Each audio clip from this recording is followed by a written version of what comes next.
Mr. Darryl David.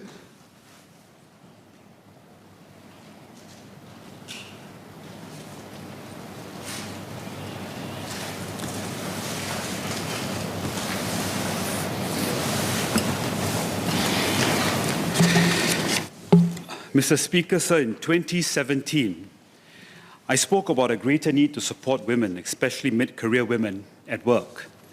In that speech, I touched on how women tend to leak out of the promotion pipeline at mid-career stage because the mid-career period tends to coincide with the stage of their lives where women experience heavy maternity and familial commitment.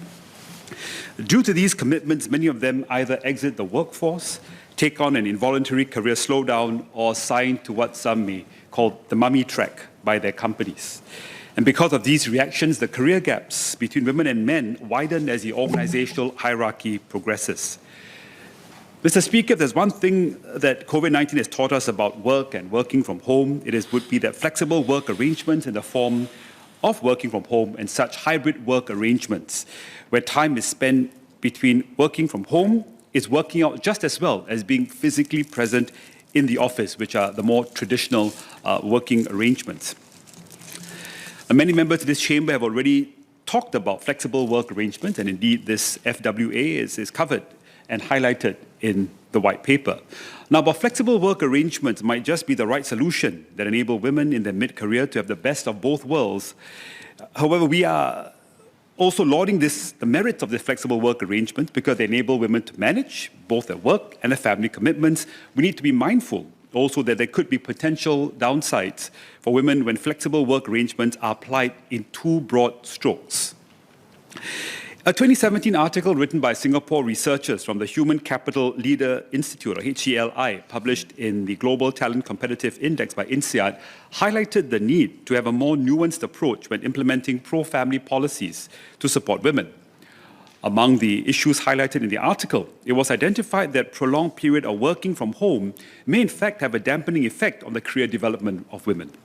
One of the effects was the result in female executives being cut off from informal channels within the company and then subsequently encountering difficulties in obtaining resources necessary for work through informal company and industry networks. So for women in their mid-careers to truly benefit from flexible work arrangements, companies need to be cognizant of the potential infringement of the formation of informal professional networks that may result from the prolonged reliance of such arrangements. Companies therefore need to proactively assist women to manage the risk of such professional isolation. One of the ways that companies can mitigate this is to implement a system of corporate mentorship and sponsorship for female executives. As mentors and sponsors, senior executives are responsible for providing career guidance to female executives, helping them open doors to high visibility projects, connecting them with professional networks within the company and across the industry, and also ensuring that they receive the resources they need for project implementation.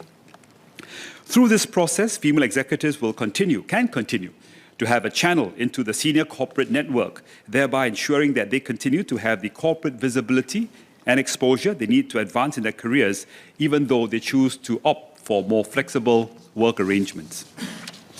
A second area I'd like to speak on is specialized support for mothers who are returning to work. Even though both men and women are equally susceptible to experiencing work-family conflicts, women are more likely to experience these conflicts more frequently and at greater intensity than men do. This is largely due to societal expectations that place a greater degree of family responsibilities on women, even when they are full-time professionals, and a greater degree of social sanctions that women will experience than men when they fail to juggle between work and family responsibilities. As a result, many working women have chosen to take a break from work to concentrate on meeting their family responsibilities before returning to work, when their children are old enough to be independent.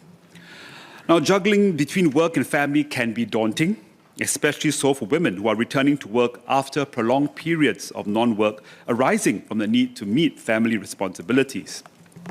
Many of these return-to-work mums will inevitably experience a skill gap issue, where their knowledge about their trade could have become obsolete over time. They could have also lost business networks that they used to have, and they might not be fully up to date on the type of professional openings that are available on the market. To better assist return-to-work mums, it would be good if NTUC's E2I division or their Women and Family Initiative can conduct unique career coaching sessions to ensure that women return to work and they are fully aware of the type of opportunities available in the market, and they also have access to skills upgrading courses that enable these return-to-work mums to pick up new and relevant skills that will make them a better fit to the market. An idea that's also worth exploring is to create more networks of entrepreneurs or business professionals to guide, mentor, and advise mothers who are perhaps thinking of starting their own business. The COVID pandemic has definitely resulted in the rise of more home businesses, and rather than return to conventional employment, perhaps some of these mompreneurs might want to scale up their businesses so as to allow themselves the opportunity to generate an income while also having the flexibility to attend to their personal and familial duties. Indeed, having more of these networks, like Mompreneurs Go Places, for example, could help to coalesce and bond this group of mompreneurs who would then be able to provide mutual advice, help, support, and guidance for each other. It would be good if the government could also perhaps consider providing some startup grants and support for such mompreneurs, or perhaps explore avenues of microfinancing that would be useful to them. Mr. Speaker, sir, a wicked problem is defined as a social or cultural problem that's difficult or impossible to solve, normally because of its complex and interconnected nature. Indeed, as we work towards parity, equality for women in Singapore, we are taking on what is perhaps becoming less and less of a wicked problem, but still one that has no simple and easy solution. Because while the government can take the lead in outlining concrete steps to support women, it takes a whole of society effort to actually move this needle significantly. Solving issues such as unconscious biases and glass ceilings at work require companies to take proactive steps, such as sponsoring the careers of high-potential female executives. Resolving the challenges faced by working mums and return-to-work mums require not only strong support from their family members, but also a system to integrate and reintegrate these women into the professional working network. My comments notwithstanding, I am supportive of the paper and hope that this will provide the foundation for Singapore women to grow, develop, and thrive in our community and society. Thank you.